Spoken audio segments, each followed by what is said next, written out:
Welcome to our informative video about swimming. In today's session, we'll explore two crucial aspects of swimming, types of floats and types of strokes. Whether you're a beginner or an experienced swimmer, this information will help you enhance your swimming skills and safety. Floating is a crucial part of learning to swim. It is important for beginners to learn as it helps them stay safer in and around the water, making it a critical water safety skill.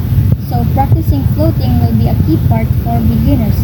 Floating skills encourage calmness, breathing, and proper breathing techniques, making them safer and calmer.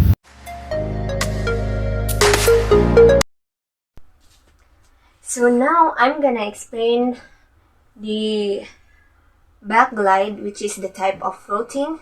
But before that, I'm gonna explain what is glide. So glide means traveling through water. It's either surface or at the underwater without any movements from your arms, legs, torso, or head.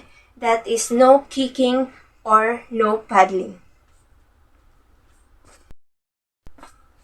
So now, the back glide in swimming, it is a float with motion in the surface of the water, that the face does not go underwater in this action.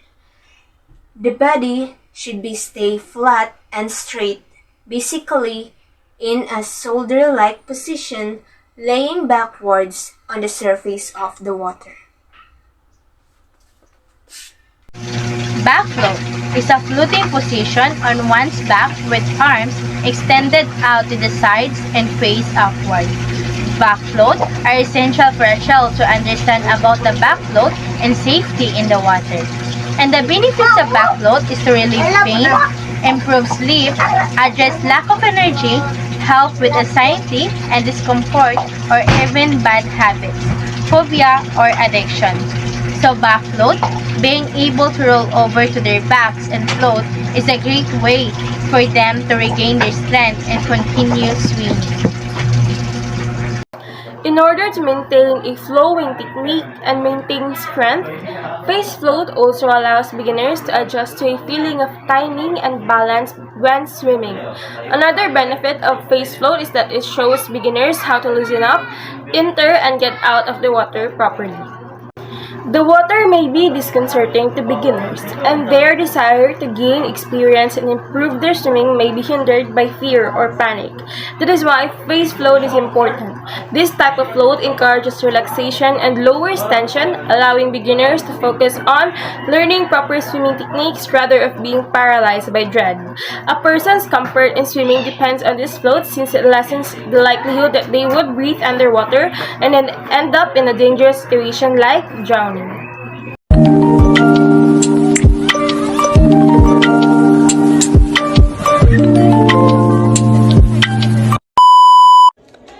Swimming stroke are specific techniques used to move through the water efficiently. Each stroke has its own style and coordination of arms and legs. For example, freestyle, swim any way you like, but it usually arms and legs moving alternately. Backstroke, swim on your back using a windmill arm motion and flutter kicks. Breaststroke, swim with both arms moving together and a frog-like kick. Butterfly, using a simultaneously arm movement like a butterfly and a dolphin kick.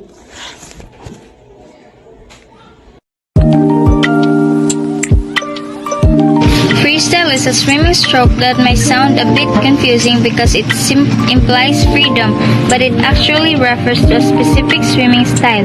Here's a simple explanation. Name misnomer. The name freestyle can be misleading. In competitive swimming, freestyle means you can swim using any stroke you like. However, in practice, the front crawl is the most commonly used stroke for freestyle races. Front crawl. In most freestyle, most swimmers use the front crawl, which involves a continuous arm-over-arm motion and a flutter kick. Swimmers breathe by turning their head to the side to take in air while the body rotates. No rules on style. Despite the term freestyle, you can technically use any stroke or combination of strokes. The key is to swim fast and efficiently, making it a popular choice for many swimmers. Breathing. Freestyle swimmers typically breathe to the side, but some competitive swimmers use a bilateral breathing technique where they alternate sides for each breath. Competitions. Freestyle is one of the 4 competitive swimming strokes. In freestyle races, swimmers can choose any stroke, but the front crawl is the most common choice due to its speed and efficiency. The butterfly was swim in the combination of frog kick and crawl with a simultaneously arm movement. It was called butterfly breaststroke. Prone possession leg, straight arms forward as the beginning of breaststroke. The first kick is done by the pushing feet together downward, knees bend a little, and then kick slightly for the second time. As the kick is completed, pull the arms together downward to the hips, elbow bent, pressing the hands above the water at hip level, bring forward passing by the side and end in the front. After completing the arm movement, begin with the 2 kicks. The breathing comes at the swimming pool, the arm together downward. This will be enabled to raise chin above the water and get air. Backstroke is one of the 4 competitive swimming strokes and involves swimmers lying on their back in the water while swimming. Here's a simple explanation of backstroke. Position. Swimmers lie on their back face up in the water. Movement. They perform a flutter kick, which means their legs kick in an alternating up and down motion while their arms move in a windmill-like motion. Breathing.